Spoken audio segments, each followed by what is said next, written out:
Hey guys, Stephanie here. Hit that like, subscribe, share, whatever you want to do. Okay, so I wanted to talk about something. Okay, I'm going to talk about some like things that are kind of like comical. Like, really, are you fucking kidding me?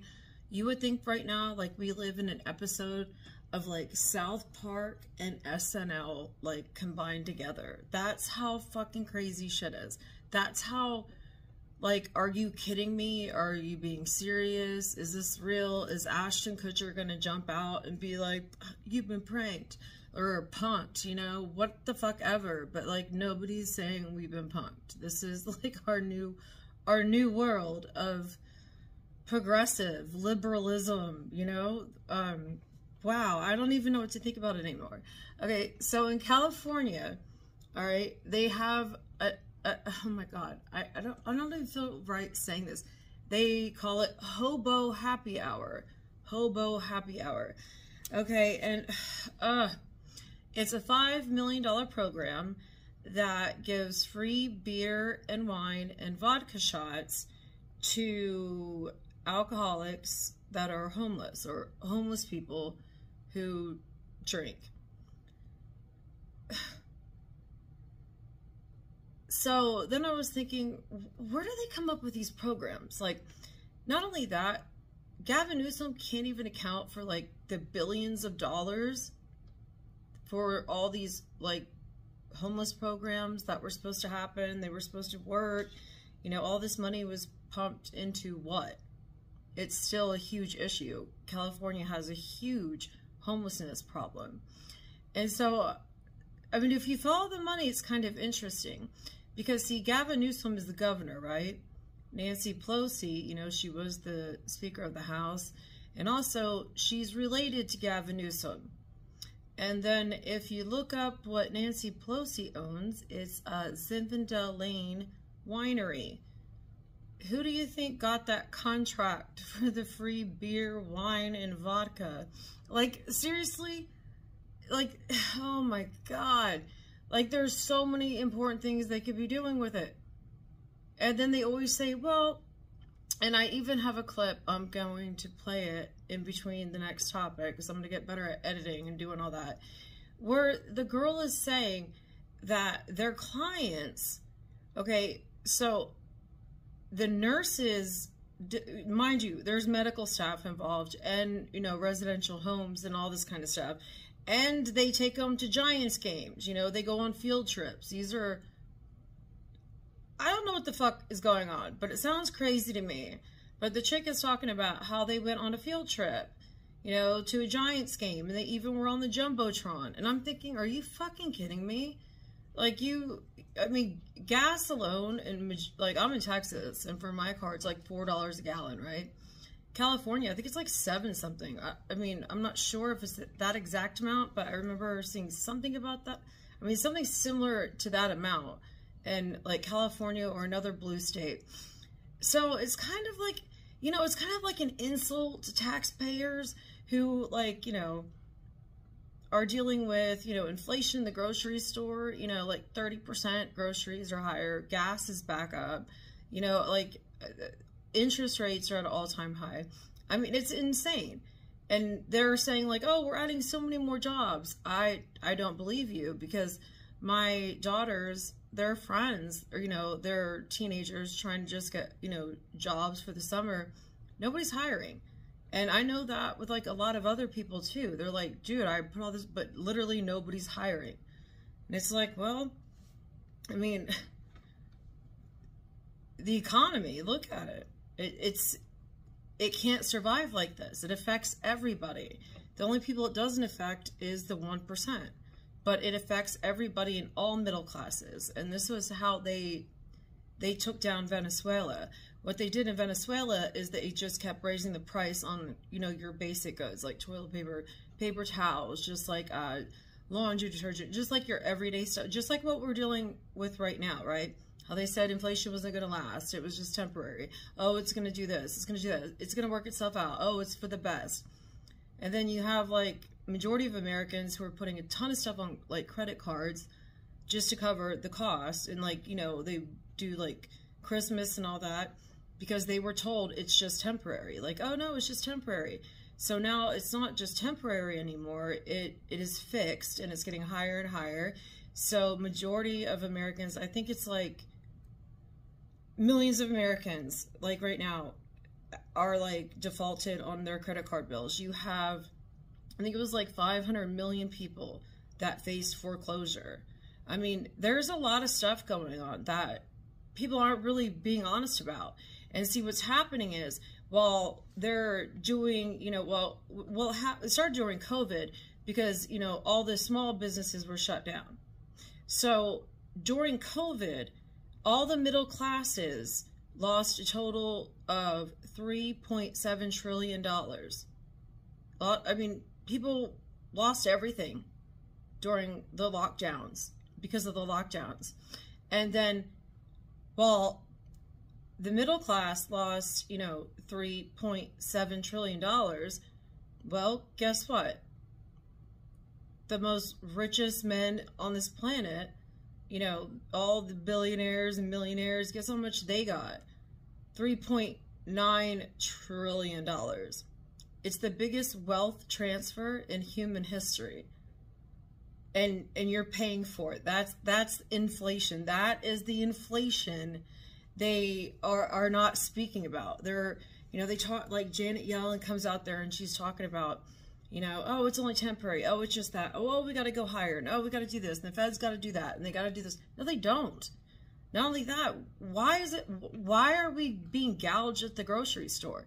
Like, I'm sorry, but, you know, during COVID, it was more rational. People would, you know, get more behind the, you know, well, because of, you know, the pandemic and all that, it was going to be a little more expensive because, you know, the way things had to be shipped and all that because of health codes. But now, what is the excuse now? I mean, you can't blame it on that. What is the blame for that? And the same with like shrinkflation, and like, you know, you notice like everything's getting smaller, but nobody wants to talk about that. But our government has the money to take homeless alcoholics to a Giants game, and California has been known to do really crazy stuff, like their free like needle program, and like other states that do like the safe, you know, houses where they can shoot their heroin and their drugs and all that. Like, but here's the kicker: you need to look at, okay, all these programs with all this money going toward them. Okay, is it realistic? Not only that, what percentage is actually going to that cause? What's actually going to kickbacks? Not only that, who are those contracts going to? And who profits from it? Because I think like programs like this, the taxpayers should be able to have a say. I don't think they should just be able to do whatever they want when they're already miserably failing and the state is already in debt. I mean, just like our government. We're in trillions of dollars of debt, but we keep giving out money. You know, I mean, you might as well like get a sombrero and like do a mustache and like go to the Texas border and cross over and just be like, no English, and like pretend like you're an immigrant and you get a $10,000 gift card and you get a plane ticket wherever you want to go. It's like, so you can cross over here and be like, oh, I told you so. You'll get a free fucking vacation. They'll give you like $10,000 debit card, a free flight to wherever you want to go, and you don't even have to have real identification, which is weird because when I go to the TSA, it's like they want to feel you up, take x-rays, go through your stuff, like act all crazy, take your shoes off, take your belt off. Oh my God. But these people literally just come here like literally on boats. They're using boats and just crashing shores. I'm just like, you've got to be fucking kidding me. Okay, so it gets even better. Okay, so Eric Adams, the mayor for New York, comes out, and you know he was for sanctuary cities, right? To begin with, he was all for it, right? And then once all of the sanctuary seekers, or what, I don't know what the politically correct term is right now for that without getting canceled or without like my video being taken down, well, they were brought to his city, and then the black communities got really mad because they were like, yo, like, you're coming into our neighborhoods, taking over our schools. They are taking, you know, these climate migrants, or I don't know what the term is, but you know what I mean, asylum seekers. Yeah, we get my drift. But, you know, they're going into their communities and they're realizing, okay, these are our resources that they're going to be tapping into. Not only that, these are our jobs too, because these are, you know, blue collar jobs that are going to be lost, because when you have, you know, like diversity, equity, and, you know, all this political propaganda put into the work. Sorry, oh my God, it's a mosquito. No, it's going to bite me in my sleep. So when you have like all these, you know, socially correct, politically correct kind of like policies where you have to hire so many this, so many that, it's not even based off of your skill or your test scores or anything. It's just basically because of identity politics, which is terrifying, especially now that it's in the medical field. But so, you know, to me, it's like, he says he's against it. Then, you know, other communities realize, wait, this dude, that's taken from us. So then these people get red pilled and they start seeing like Democrats, they really don't do anything for their community, you know? And they're realizing like these people are getting more than we ever got. So it's like kind of like the walls are closing in. So then Eric Adams is like, you know, I'm against this, you know, we need to stop this. We need to, you know, we need control at the border, blah, blah, blah, blah, blah. He comes out with all this like border security stuff. He's not for it. And then he comes out, I mean, I think he's just doing it because it's election season and he's got to make sure he keeps the black vote. I mean, I think that's why all of them do it. I think it's just pandering.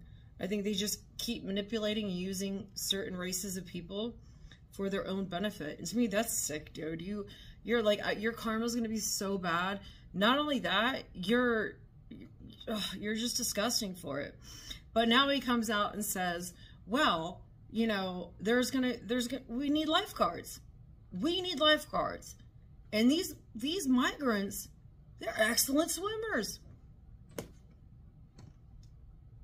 Like, can you not be more offensive? Oh my God. They're excellent swimmers. Meaning, you know, they just swim across the border. They're skilled. They know. If they can make it across the border, they could be a lifeguard. I mean, my God. I just don't get this shit at all. To me, I'm just thinking like, you've got to be fucking kidding me. You've got to be kidding me. They can come out and say this. Okay, and then you got the governor, Kathy, I don't know how to say her last name. Hochul, Hochul,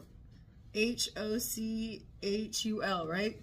She comes out and she starts saying how in the Bronx, black children, they've never seen a computer. They don't even know what a computer is.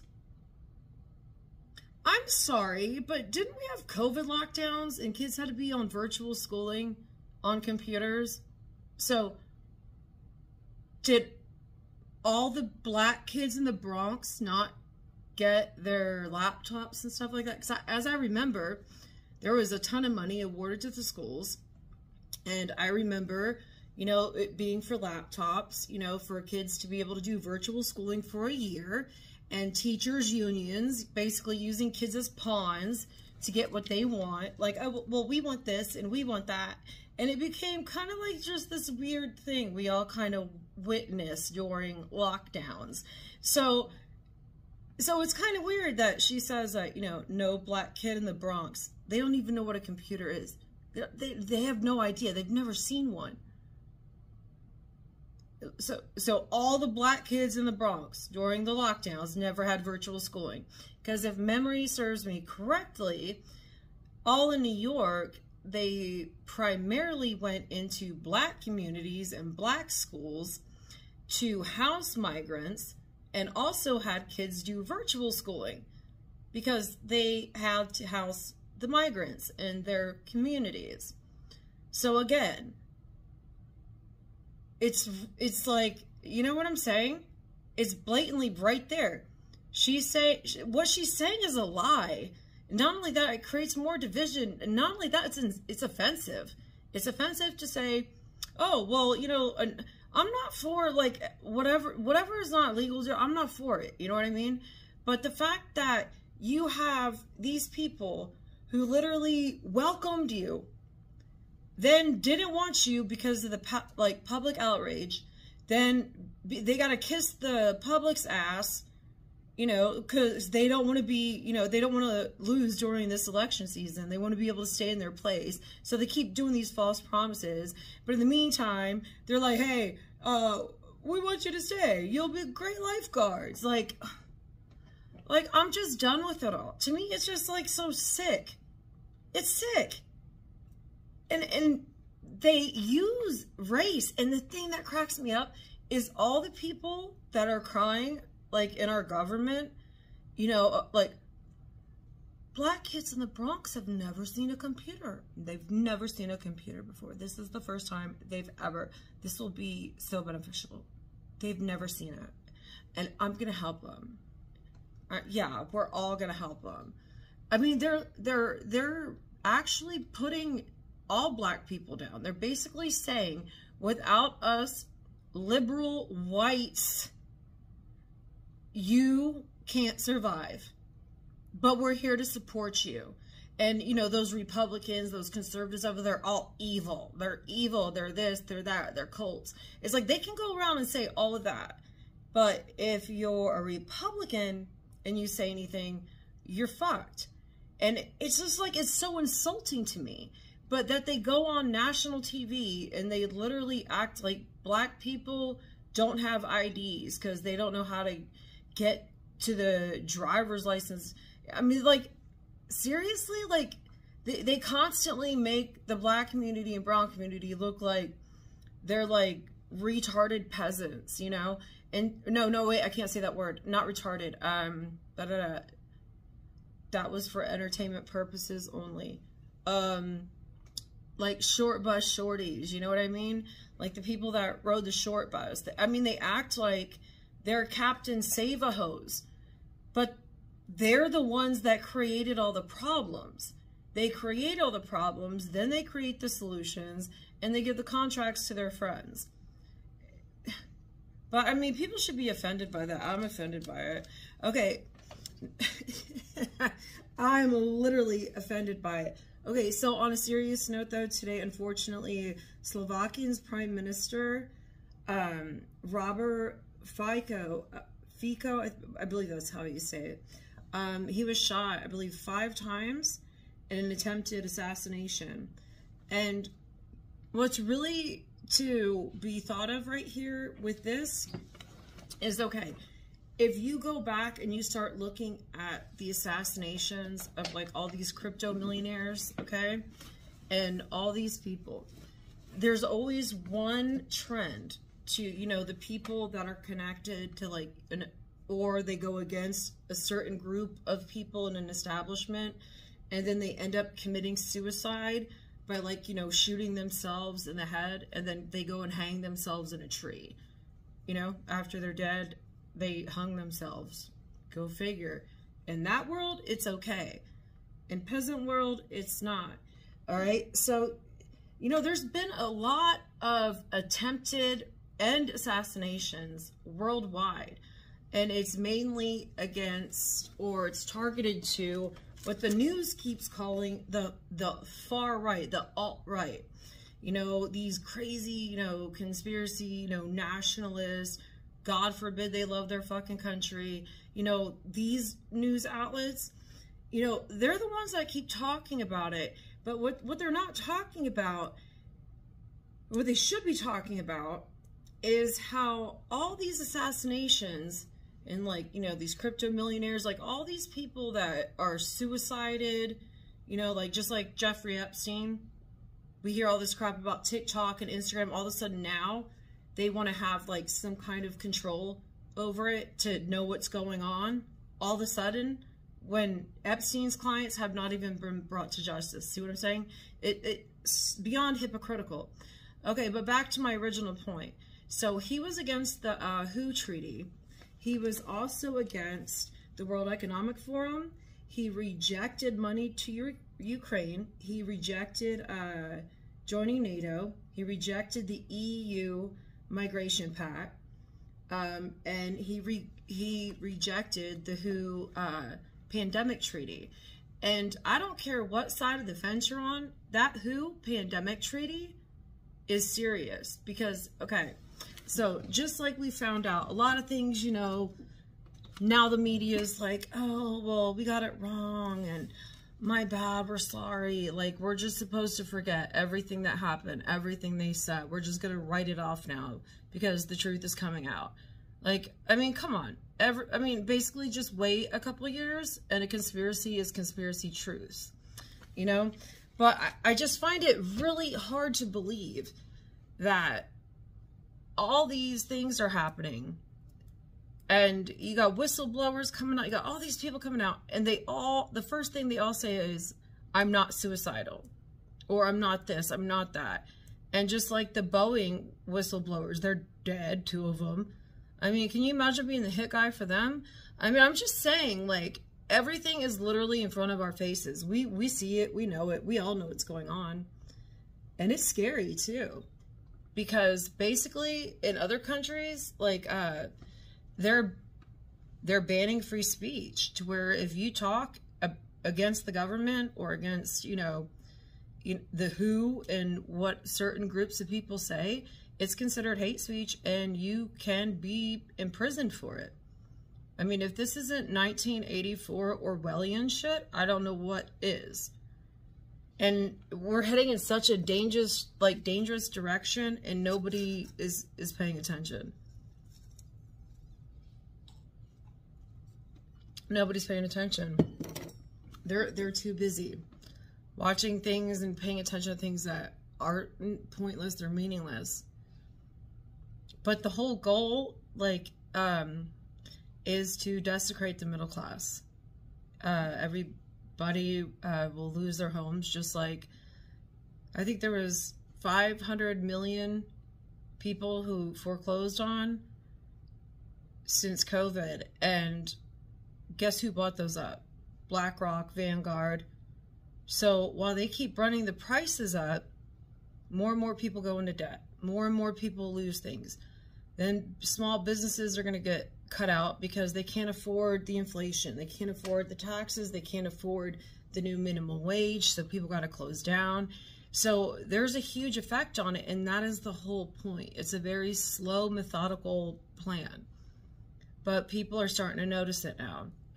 And it's sad because it's too late.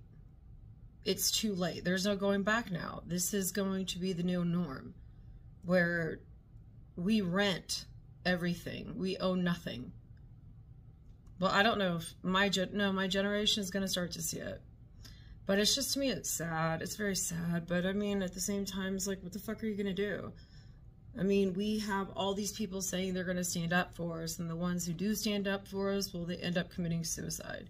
People that whistleblow for Boeing or for big pharmaceutical companies, or against, like, you know, certain politicians, you know, that rhyme with Dillery, you know, 58 close friends that all just off themselves. It's just like, it's very clear. I mean, just look up all the assassinations on far right, people who stand up against the establishment, the World Economic Forum and stuff like that. A lot of journalists here, they all end up, I mean, the whole thing is weird, but just follow the money. Love you guys. Have a good night. Bye.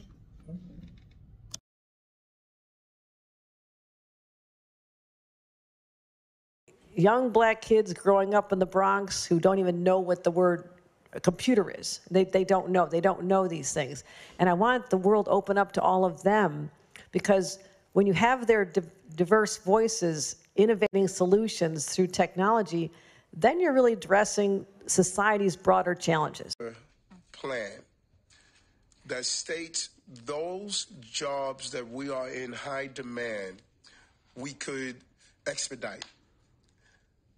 How do we have a large body of people that are in our city and country that are excellent swimmers, and at the same time, we need lifeguards. And the only obstacle is that we won't give them the right to work to become a lifeguard. Instead of working together to push Klaus Schwab's World Economic Forum plan based on United Nations policies, work together instead for our country. Klaus Schwab's life by subscription, quote, is really serfdom. It's slavery. Billionaire globalist corporations will own everything: homes, factories, farms, cars, furniture. And everyday citizens will rent what they need, if their social credit score allows. The plan of the Great Reset is that you will die with nothing. To pull off this evil plan, Klaus Schwab's World Economic Forum will need to take more than just material possessions from Australians. Senators in this very chamber today who support the Great Reset threaten our privacy, freedom and dignity. Yes, they're in this Senate chamber. One Nation vehemently opposes the Great Reset, the Digital Identity Bill, theft of agricultural land use, forcing farmers off their land, and all of the Great Reset. One Nation has a comprehensive plan to bring our beautiful country back to sustainable prosperity. And in the months ahead, we will be rolling that plan out. Instead of Lib Lab pushing Klaus Schwab's Great Reset with the tagline, "You will own nothing and be happy," One Nation advocates the Great Resist. We stand for a world where individuals and communities have primacy over predatory globalist billionaires and their quisling bureaucrats, politicians and mouthpiece media. One Nation accepts the challenge to provide a better future for everyday Australians. We have one flag, we are one community, and we are one nation.